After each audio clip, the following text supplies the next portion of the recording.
name is George Boldarchy. I'm the news director of WFUV, an NPR affiliate station based on the Rose Hill campus of Fordham University in the Bronx. Also a member of the board of directors of Public Radio News Directors, Inc. And Prindy is very, very, very lucky today to have with us to lead this session on optimizing your reporting on social media, Ithaca College journalism professor Anthony Adornato, who's a former local TV news guy and author of Mobile and Social Media Journalism. You'll see his book right there, Practical Guide. Great book, check it out. But very happy to have Anthony joining us today to lead this session for us, which I'm hoping will record appropriately on our system so we could archive that later. But without further ado, I do want to hand things over to Anthony. So Anthony, thank you so much. Thanks, I appreciate you and inviting me. And as we go along, if you guys have questions as we go along, feel free to ask them. Yes, you're in just listen only mode, just to point that out. If you do have a question, use the question control panel and we'll field them as we go. Cool, sounds good. Yeah, thanks for that intro. So I used to work in local news. I'm now a professor at Ithaca College. And much of what I do, of course, is integrating in the mobile and social component into our courses. I also manage a site called Ithaca Week, which the students report for. And then we have these social media platforms that go along with that.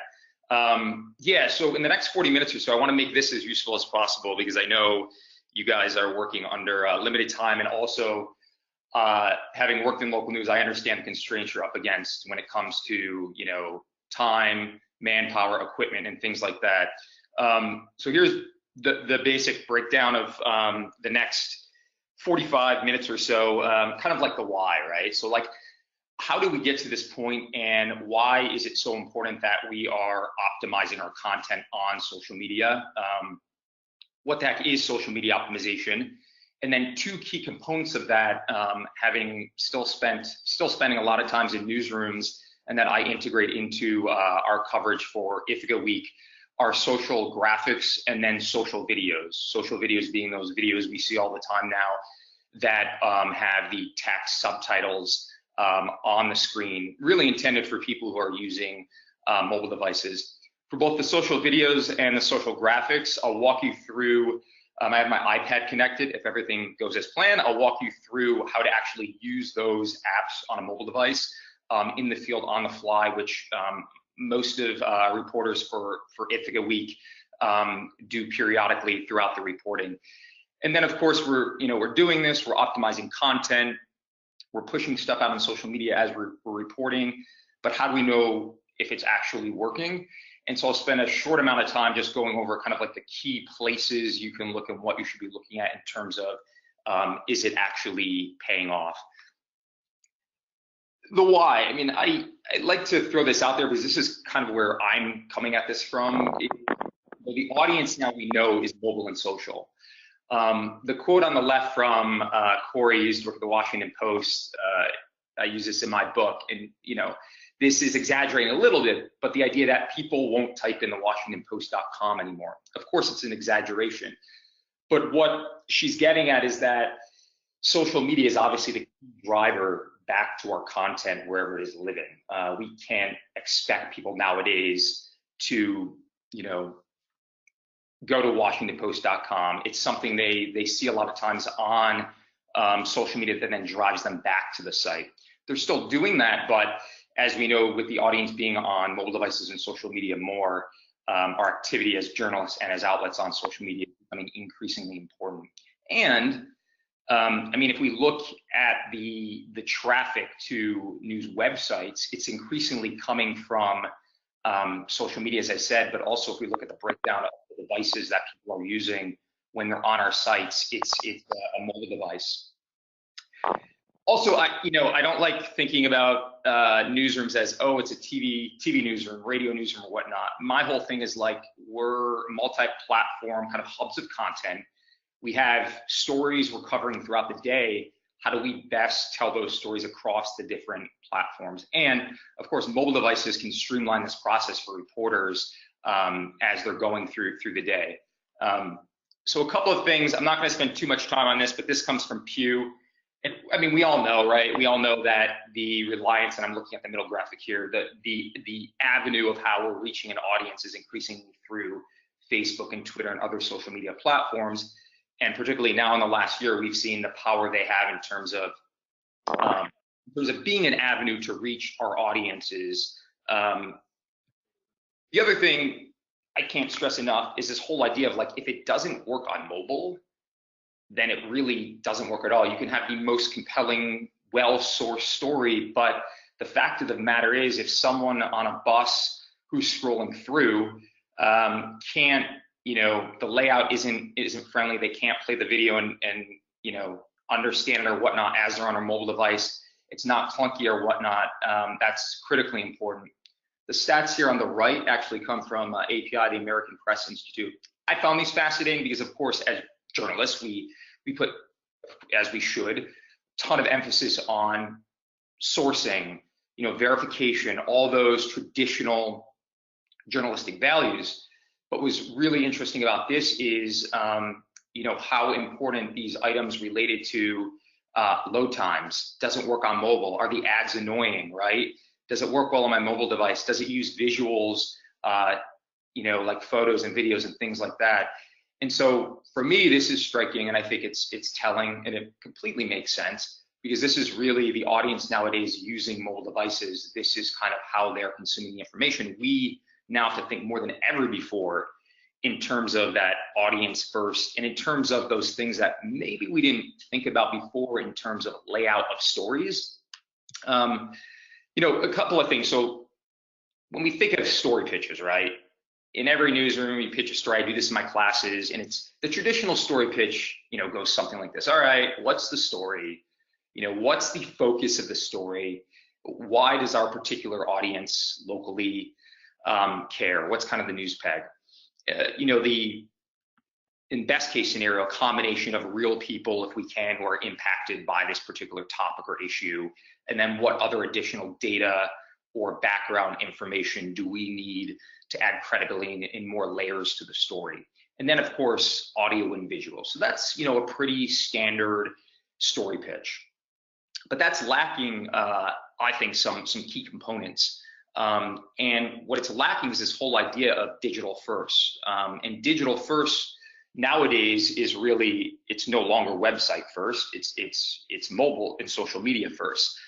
Meaning, you as a news outlet or a journalist, as you're out covering a story, the end game, yes, may be, TV broadcast, radio broadcast, the website, but when we think digital first, it's taking our audience along on that process via social media. So I nowadays have our journalists who are reporting for Ithaca Week, when they pitch their stories, they have to pitch also a game plan for how they will integrate mobile and social. I think of it in three main buckets. I think of it how it's like impacting us, right? Like news gathering. So how are we using social media to source content, for story ideas, to find sources? For a particular story that you're pitching, what could you do perhaps in terms of crowdsourcing, right? Distribution, I find, is what a lot of people focus on versus the news gathering or the audience engagement. Distribution being pushing out the content, but again, not just pushing it out, but as I'll get into, optimizing that content. So making it engaging on social media and providing value, not making it gimmicky. And then audience engagement. And of course, these three aren't three separate buckets. They're all kind of taking place at the same time. So how are we engaging the audience during this process? Now, I completely understand, as reporters, we're up against constraints. So certainly it depends on the story, how much we're going to kind of like do in terms of all of these things, of course. But it should really be the story dictating kind of what we could be doing on the different platforms. So typically, I have my journalists for their stories come up with like a social media checklist, because I think at least at first, for at least for younger journalists, I think, and maybe even folks who've been out a while, it's like, okay, what should I be doing? And I don't like to make it, over time, of course, I want it to be organic, right? But I think at first, having an idea of this, here's the story I have, and what could I be doing? Let's say we just pick one platform like Twitter, right? And so one checklist might be, okay, I'm going to push out like 4 tweets, and I'm gonna think about the stuff that I can use to optimize those, like, at mentions and hashtags and things like that. a readable video. Could we do that? And I'll show you guys examples of that and walk you through the app that can be used for that. And then social media graphics. Over the last year, I would say over the last year, maybe year and a half, I found, just being in all sorts of newsrooms, that the readable videos and the social media graphics are the hot thing right now in terms of optimizing content. You know, obviously when you have visuals, it's going to get more click-throughs. It's going to get people to stop and perhaps share and engage with it. You know, this whole idea of social media optimization, or SMO, is, you know, how are your posts crafted so they can get the maximum engagement? And as I mentioned, this is a key factor in driving traffic to our work as journalists, the good work we're doing. And so, you know, providing visuals, tagging, at mentioning, things like that. Here's two examples. This was a reporter on the left for Ithaca Week. And as you can see, she did a great job of optimizing it, this particular post. This was on Facebook because she has two great visuals, and she also is tagging or at mentioning the places involved in her story who are on this particular platform. So this greenhouse, this project or whatnot, and this program, and she made sure to at them so they would then be alerted in their news feed. And the same idea on the tweet on the right in terms of you know, using key hashtags related to stuff and at mentions. One thing that I think is interesting, I know we don't have time to do this you know, as frequently as I think we would like, but we've done some interesting stuff with Ithaca Week of doing this kind of like A/B testing, right? So pushing out content for the same story, like let's say 2 different tweets, but we change maybe the image we have with it, we change the wording, and we see you know, if there's a difference in terms of the number of click-throughs or retweets and stuff like that. Now, it's not super scientific, of course, because I mean, there are a number of factors that can impact this, including the time of day, right? Like if you look at this tweet up top, how many hours should we work every day? The science of mental strength, you know, that was tweeted out at 9:15 a.m. And then the one beneath it did better in terms of engagement, retweets, clicks, and stuff like that. But the argument could, of course, be made, well, you tweeted that out at 10:12, and maybe people are, I don't know, in work by then and not commuting on their mobile devices at their computer. But nonetheless, I think it's an interesting concept to keep in mind. So readable videos. You guys have seen these, of course. It's the whole idea that for someone scrolling through on their mobile device, the video must work without sound. So it's the use of subtitles to you know, retain your audience on a mobile device. And of course, big fonts can help out. Color blocking, of course, can help out. Of course, we need to be careful of putting too much text on a screen, of course. So these, you know, are pretty popular. There are some more high-end ways you can produce them using much more intricate, you know, editing software. But the whole idea here is being nimble and using the mobile device and just an app to quickly turn these. And I'll walk you through that in just a minute. The interesting thing, you know, about video in general, people engaging with that on social while using mobile devices, is that this was AOL, this came from AOL, it's about a year old, so these numbers are probably a little bit higher now, but they, you know, 50% of consumers watch video on their mobile phones every day. I think that number is way higher now. Who's watching, you know, social videos using mobile devices? This data came from Facebook. 85% of Facebook videos watched without sound. That's, you know, that's pretty striking, I think. And it hits home this point of readable video. This comes from Facebook as well, and I have the link down at the bottom. You can access the full report. But I thought this captured nicely of like how we can optimize video for social.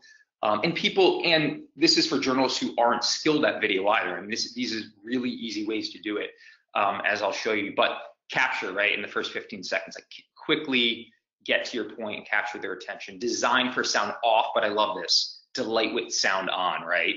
I thought that was like fantastic. And I'll move through this. So let me walk you through, let's see here, I'll walk you through a couple of examples, 3 examples of readable videos that my reporters for Ithaca Week created specifically for social media using the Adobe Spark Video app, which I'll walk you through. So let me play this. I have my audio up. You should be able to hear it, hopefully.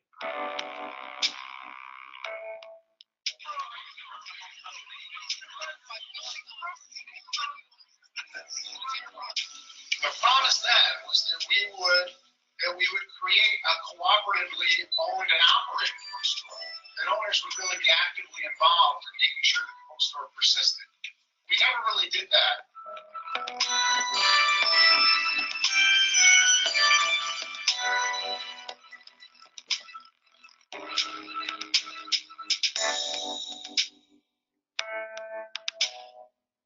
I wanted to sort of figure out what was going on, and I figured that it was probably a good idea if I did something constructive. And if I come down to Ithaca for that or for church or for something, then I can just make it a long day. There's something so special about having this down in the community that it needs to be here for future generations to come. I mean, I've loved having it throughout my 4 years at IC, and I want future IC students to have that. It's going to be simple math. How many people did we have from the pledge? How many people are pledging hours of work a week? So I'll stop that one there. That's one example. We get into I've gotten a lot of discussion with journalists and my students and stuff of like the use of music. I mean, I think it does add a nice element to the video, but I also think we have to be careful. Like, is it too dramatic, or what editorial kind of thing does it add to it? So that was one where, I mean, all of these are shot on mobile devices. So all the content is on the mobile device, and then they're using the app I'll walk you through shortly to import into that.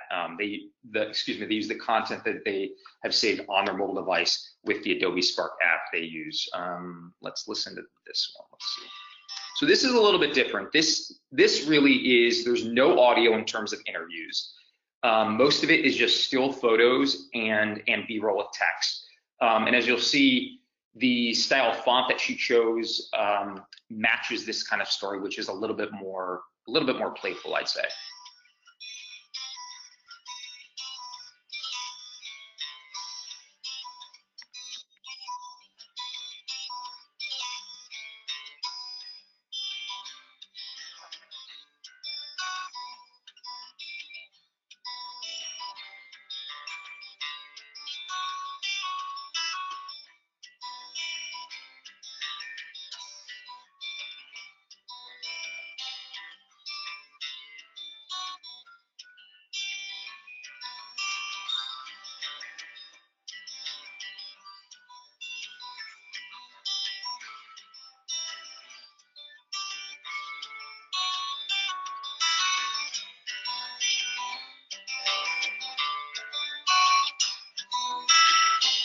So I'll stop that one there.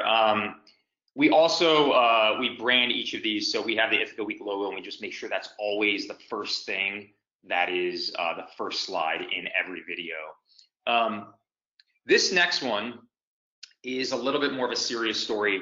And this one actually got the most engagement on social media of all in the fall of all the social media readable videos we had pushed out. It's not perfect. I think there is definitely too much text in certain areas, but you'll see that it's a more serious story, and it also uses this kind of split screen option to put text on one side in some cases.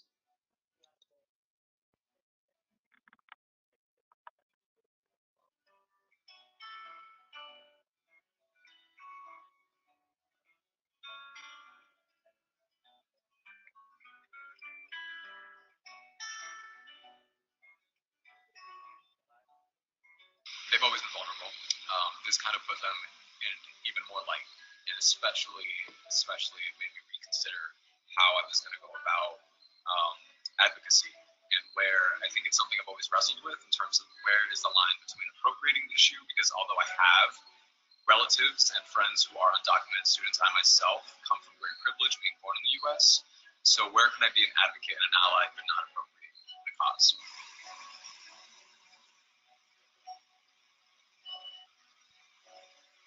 All right, so I'll stop that there. So what are we using? I've tested out a ton of apps. I mean, I've talked to a ton of journalists in terms of apps they're using and stuff. I have found that for these, the Adobe Spark suite of apps is pretty awesome, I think. I mean, not perfect, but I think for these on the go quick turn things, Adobe Spark has Adobe Spark Video, which we use for the readable video, Adobe Spark Page, which is more of like a website layout. We don't use that. And then Adobe Spark Post, which is what we use for the social media graphics, which I'll walk you through. I should also mention that, I mean, I have the free version. You can get the premium version, which allows you to get rid of that Adobe Spark logo on the right-hand corner.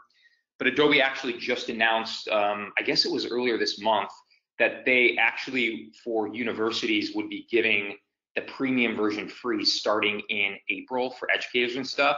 So I know some of you guys are housed on college campuses, obviously. So this may be something to look into. I emailed someone over there to see if they could give details, but they said no, wait until April and everything will be released. So again, that might be something to check out.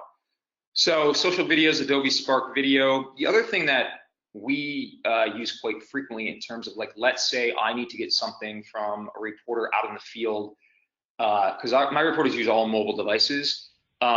We have shared folders on Dropbox and Google Drive, so they can simply drop something from their iPad directly into that app on their iPad, and then we can access it. My team can access it anywhere from any device because we're all part of this shared folder.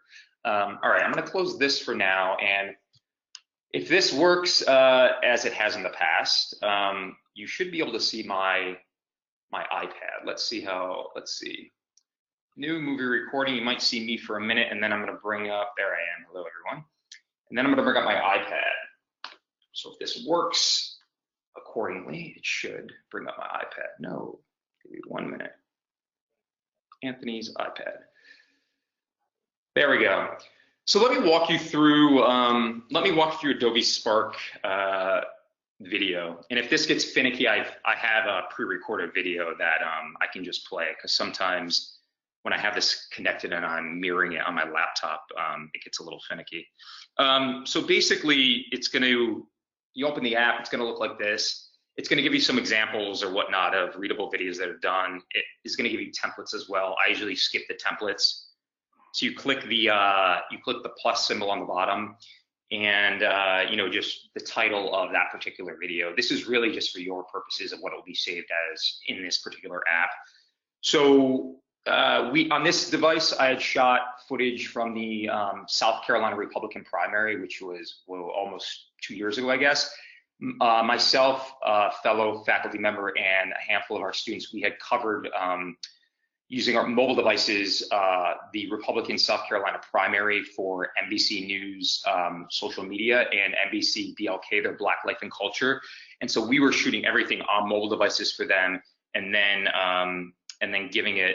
dropping it back to them via Dropbox. So I'll just call this like South Carolina, let's say, primary for our purposes here.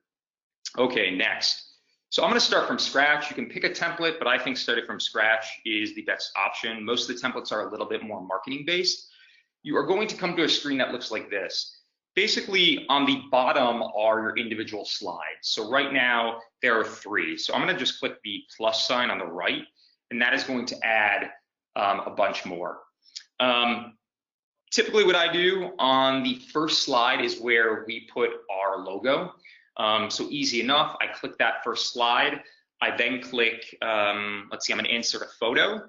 It's gonna bring up these options of where I can find that particular photo.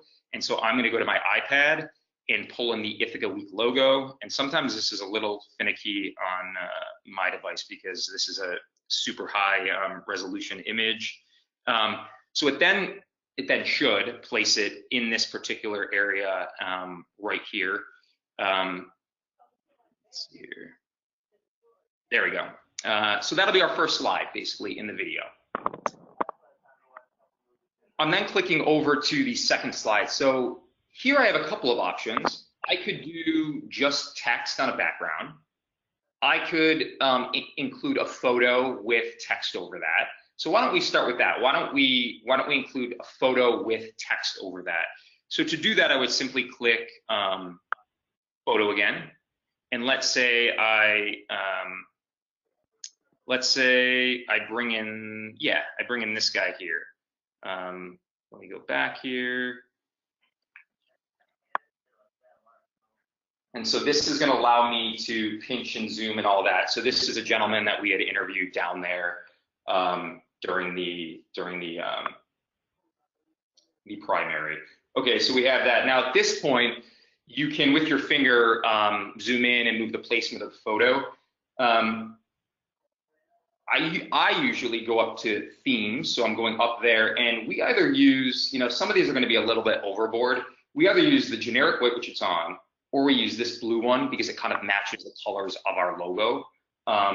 So let's say we're going to use the blue one, right?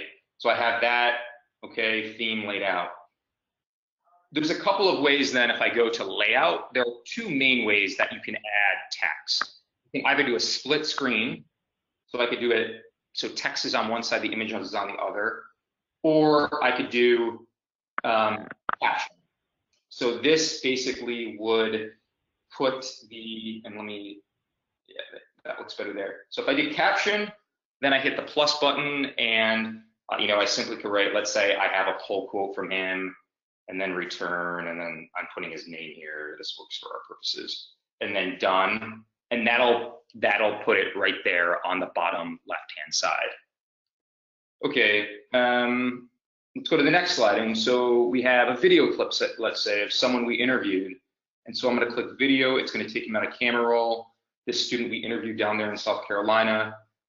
Sure, I'll drag in 3 seconds. You can trim right there within the app. So again, now we want to put in some text. So the way to do that is to go to layout. We could do caption again or split screen. I kind of like split screen.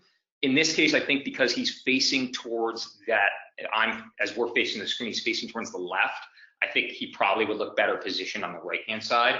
And you see those 2 arrows in between. You see the arrows to the right of his head. If you click those, it'll reverse it. And easy enough. And then I just click here and I can insert, I can do the same thing, insert my text or whatnot.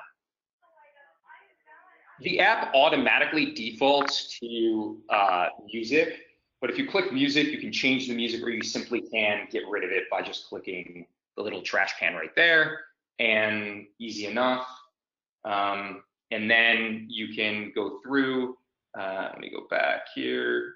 You can go through and preview it. It's automatically going to put in movement. So that's something that's automatically put in the app, and you can't really control that. That's the one downside. And that's pretty much it. It's super easy to put these together. From there, it gives you the option to share it directly to social media or save to your camera roll. I always recommend saving to your camera roll and then sharing from your device. So that is, I'm going to close this out and go back to my PowerPoint. So that is the Adobe Spark Video app.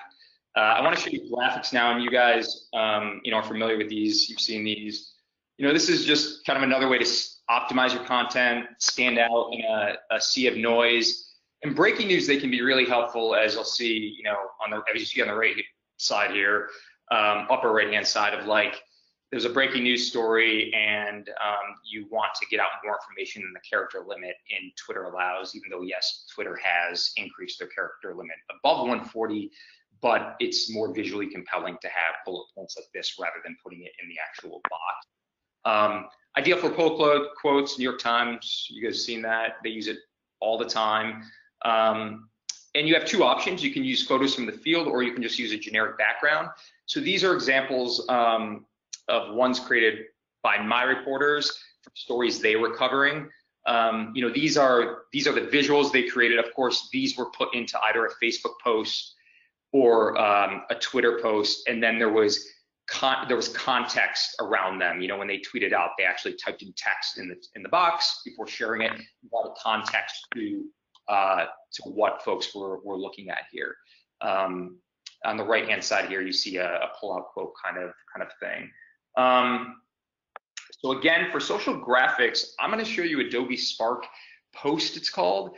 There is another app that's also pretty popular. It's called Canva. It's just as good. I have found it to be a little finicky with some of the iOS updates. So I didn't use it much over the last 4 months because with iOS updates, that version of Canva hadn't been updated yet. So let me walk you through how this works. So we'll go back to my iPad again. Let's see.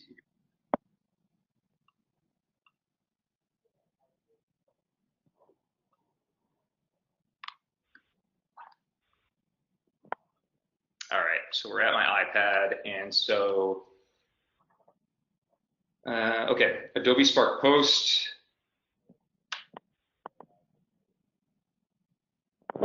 It's gonna open up, it's loading. The first thing it's gonna bring up, of course, are templates. I usually skip those and I just click the plus symbol on the bottom. It gives you a number of different options here, as you can see, to start out. The two I normally recommend are either solid color, which will basically let you work with a solid color background, or starting with a photo. So let's say we want to start as a photo. I'm just going to click on photo library. And so let's say I use this photo. This is a photo from the inauguration in DC last year. So I'm going to add that photo. Pretty nice photo, right? It's then going to give me the option on the bottom to say, okay, which social media platform are you creating this for? So let's say we're doing this one for Twitter. I simply click Twitter. It's going to resize it for me. I click done, and then it's going to take me to the next slide where I then can put on text. Now, obviously, this text that they brought up is probably not what we want to use. So I would say the most, in this app, I usually spend the most time figuring out how to get the text to look the way I want it. And the way to do that is you're just double tapping on the text, and then it's going to give you a bunch of options on the bottom, starting with style. So if we click style, you're going to see this little wheel here. And I usually just start here and say, okay, that's starting to look a little bit more how I want it, because it's it's a little bit more straightforward. You can then go through and change the color of both the background and the text. So let's leave it like that. The font, it gives you the option to change the style of font. The other place I think that to pay most attention to is shape. And shape is basically what you want the text to be on, right? So if you want it with nothing behind it, it's the option to the farthest left right here. And that'll just give you this option. And then with your finger, you simply can minimize this. You can place it where you want, double tap, and stick in whatever text you would like to. Other things here, this gives that kind of background. So you can play around with that. And then there are a bunch of other options in terms of like alignment of text and things like that. And basically you're done. I mean, that's pretty much it. And then the same thing, you're going to save it to your mobile device and then share it from there. Let me go back. Let's see here. Let me create a new one, and let me go back and start with solid color. So let's say I can change the kind of background, and then I click next, and it's the same kind of thing. I can, click Twitter, Facebook, Instagram, etc. And then this gives me the option of a couple things here. Yes, changing the text, so it has the text there, but also if you, let's see, I'm gonna click done. If you go to layout, this will give you the option to change the layout. So let's say we want a split screen. So let's say we actually want the text on the right-hand side, and then on the left-hand side, we want to bring in an image. We can do that as well. We can bring in an image to the left-hand side and have it as a split screen. So that'll give you some options there. All right, I'm gonna close out this. And I just wanna, maybe for the next, not more than 10 minutes, I promise, I want to just go over a couple of things like, okay, we're doing all this, like how can we easily measure kind of the effectiveness of what we're doing? And there's a lot out there in terms of analytics, but I tend to keep it pretty basic. I mean, the key things that I like to look at are which social media posts are receiving the most engagement, right? Engagement meaning retweets, favorites, likes, replies, and why? Like, okay, what is it about those particular posts that are making them get more engagement? And I'll show you how I look at that in Twitter Analytics and Facebook Insights in a minute. And then, do you notice a relationship between the social media activity and site traffic? This goes to the whole idea of whatever you're using for your website analytics, Google Analytics obviously being the most common. When you're looking at that, whoever's managing that, how are people getting to your particular site, right? Is it referrals? Referrals meaning they're coming from social media. How do those compare with people coming from searches through search engines and then direct traffic kind of thing? So I think that's really important to look at. How much is coming from social? Okay, we've ramped up our efforts on social. Are we seeing more people getting to our site from social? Because we're now doing readable videos, we're now doing social media graphics. And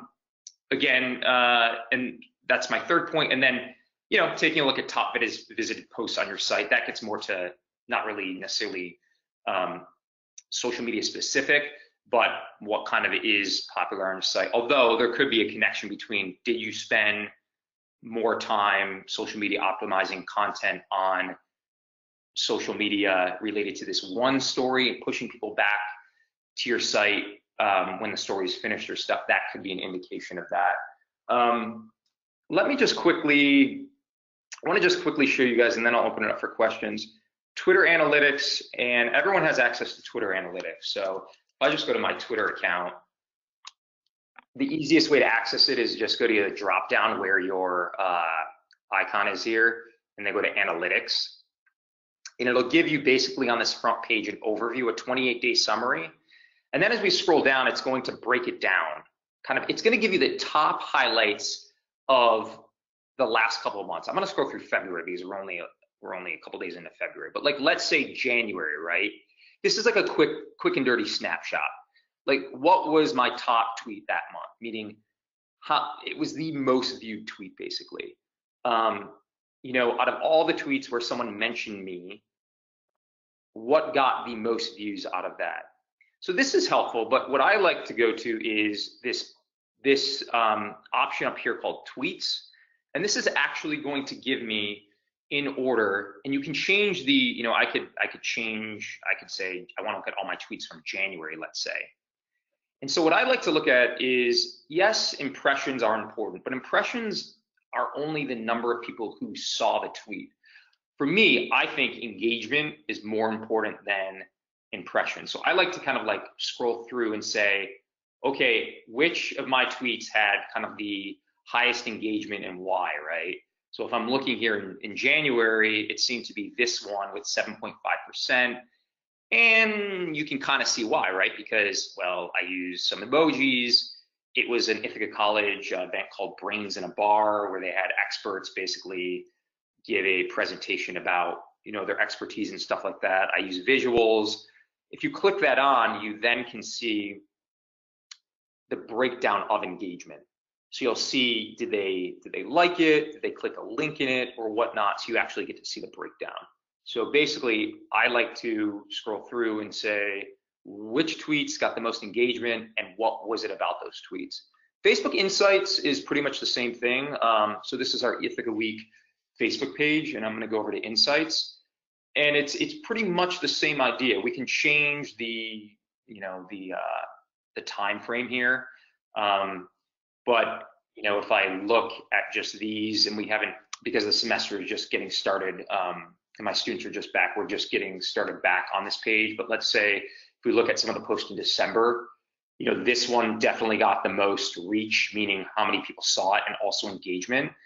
And it's pretty clear why, because if we click it on, it has a really compelling social graphic, tagged Cornell University, and it's also a very interesting story. I mean, that was one of the reasons why we decided to do more that week with this on social media versus some of the other stories, because we thought it would actually get more traction, just because this was such an interesting thing of these brains on display at Cornell University.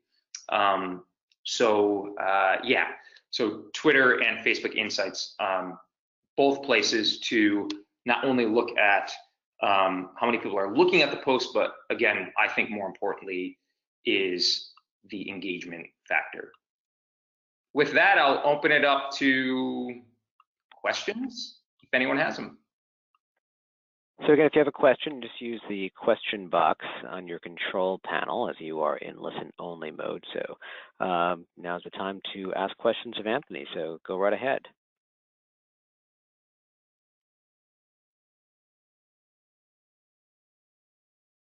Anthony, while folks maybe pose or think about some questions, I guess I have one question for you in working with journalists. What would you say has been some of the biggest stumbling blocks? I mean, you're providing some pretty easy ways, but still I think stations sometimes and journalists find a challenge working that into their day. Do you have any like workflow suggestions, advice to make sure that these things don't fall by the wayside while you're, preparing the audio story? Yeah, exactly. No, I totally, and believe me, I totally get it, whether it's the audio, whether you're doing TV or whatnot. I mean, the way I always like to approach it is, listen, it doesn't have to be everyone every day is doing this necessarily, but let's see what we have in the hopper this particular day, and let's see what has the best potential and who can kind of get it done. And I would say even just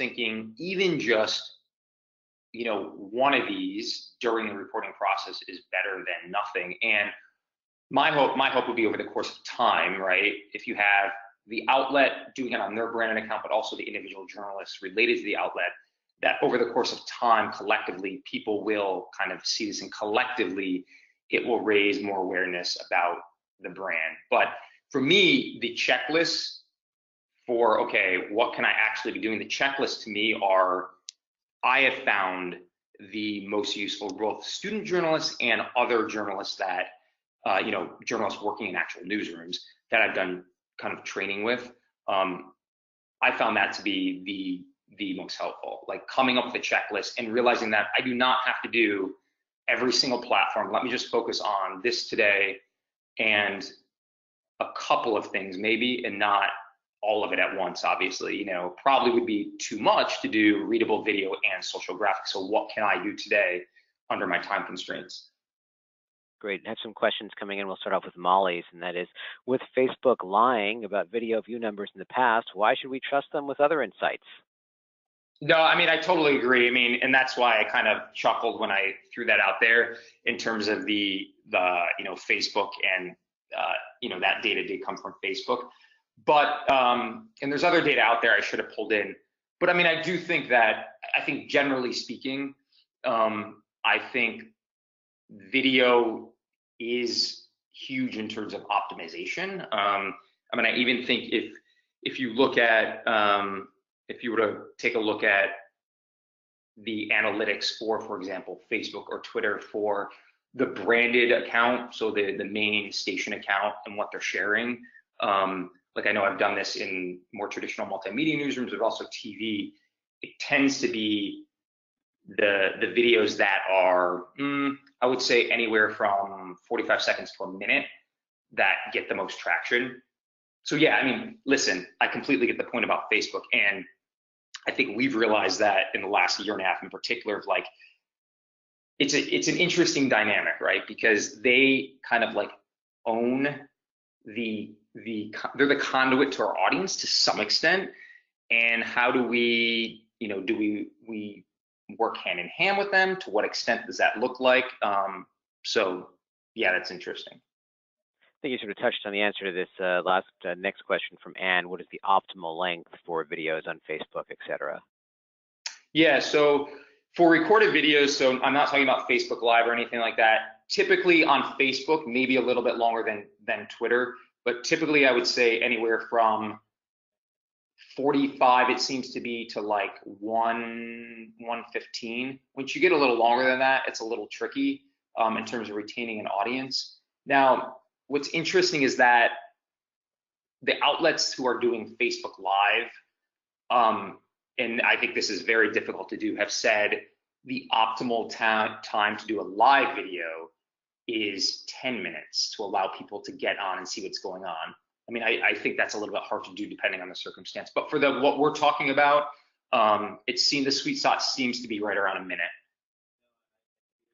Yeah, here's a question actually came up in my newsroom recently that I'm going to throw out before I get to Emily's question.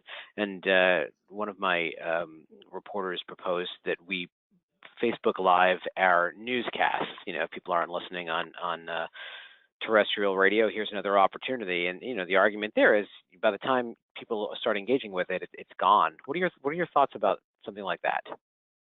Yeah, so I mean, I have a bunch of thoughts. I think the first is I think Facebook Live for showing kind of the behind the scenes of what we do, I think it can be effective. I mean, I do think that I think journalism in general has been a little shrouded in this, like, what do journalists do? You know, this, I think the wall between the audience and us, thanks to social media, has kind of been eliminated to some extent. So I'd say as a general idea of like getting the audience engaged, of like, this is what goes into it, it could be interesting. But I don't think, unless the person's tuning in right there live, I don't think if they come across the recorded version later because it's automatically saved and posted, I don't know if I guess I wouldn't be compelled to think that they're going to sit through and listen to that Facebook Live version of your newscast. Okay, let me move on to Emily's question, which is what are reporters using to do their filming? iPhone, DSLR, and the audio, digital recorder, iPhone's internal mic. Yeah, sure. So what I have found is that, so we use all iPad minis. And in fact, just from being out there and being at different outlets owned by, big companies like Gannett, to smaller, more local independent places, that seems to be the go-to, the iOS device. So in terms of flexibility, I think it's just the easiest. Like, you're going around a story, you have to gather this content and you are using it to push out on social media. It's a heck of a lot easier using the iPad than a DSLR. Now, there are certainly downsides, but you can minimize the downsides to recording stuff on an iPad. I mean, one is the audio, of course. If you're in an area where you're trying to particularly interview someone, and let's say it's after a meeting or in a crowded area, and you don't have a mic to plug in, that obviously can hurt your audio. We actually, and I'm happy to send the link along, we actually use, we purchased for our reporters a really inexpensive mic. It's actually a lav mic that plugs, it's a wired lav mic, it plugs directly into the iPad, and all they have to do is clip it on a person they're interviewing, and they have good audio. The other thing we use is we do have available, in terms of when they're filming video, slipping the iPad into a case that has handles on both sides, so it gives them a little bit more stability.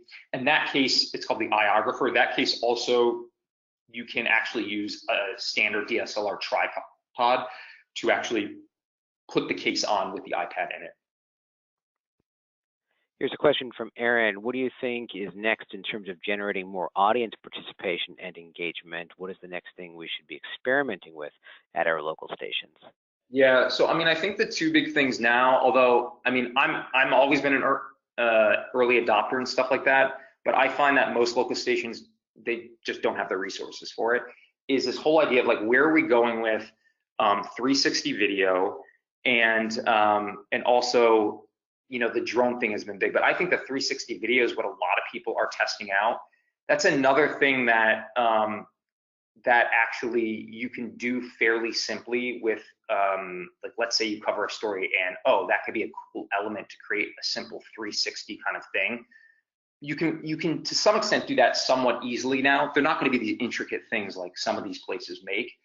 But I think that has tended to be the big thing. But I should also point out that, and I don't think this is really, to me, this is not innovative, but I don't see a lot of places doing this, is thinking about like how we structure our stories on our websites.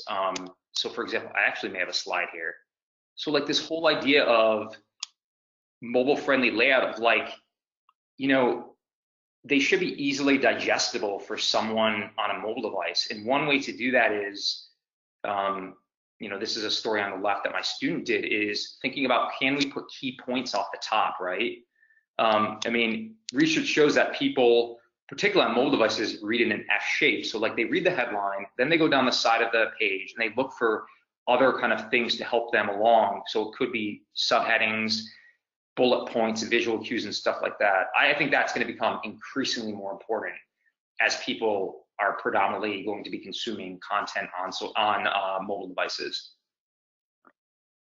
And here's another question from Aaron. And if you do have a question, now's the time to get it in before we wrap up. Aaron is asking, how do you suggest effectively crowdsourcing ideas? We've used things like Hirkin before, but how can we use, how can social media, how can we use it to gather story ideas? Is there a best practices for that?